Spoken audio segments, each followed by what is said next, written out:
I definitely do not see advising as just a matter of making sure that a student sets foot in my office or communicates with me before I then clear them to register. I think advising is definitely more than that.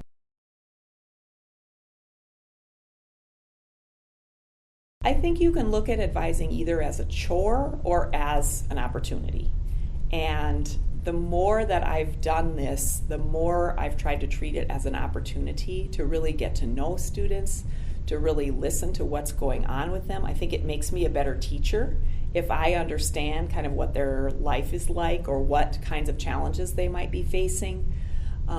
It's a great chance to dream a little bit with students and think about the future. I think the longer I've been here, the more I've had a chance to get to know some of the people in student life, some of the people in career and calling, and I think having a little bit of that information just in my head, or at least knowing how to look up information that I don't know, is really helpful. Don't be afraid to ask questions.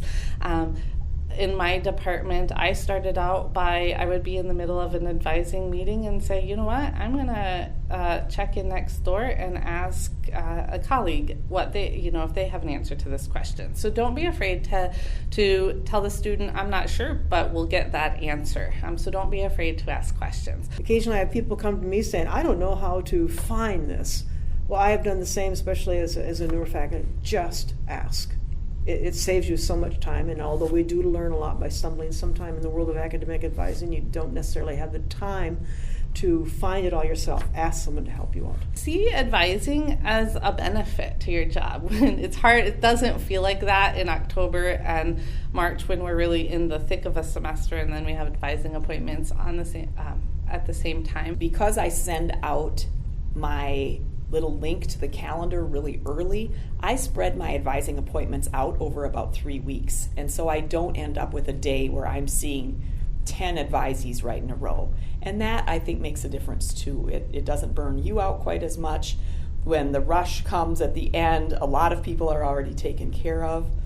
And so that's something I think that helps me not see it as a chore, is that I'm able to spread those appointments out a little bit. Advising is one of those places where students can be encouraged to think about how the courses they're taking fit into the big picture of who they're becoming, what they think they want to do after they graduate. It is a gift and a chance that it's a way to get to know a smaller group of students better, and you really can have an impact on their life as an advisor. So it's actually something that you can look forward to.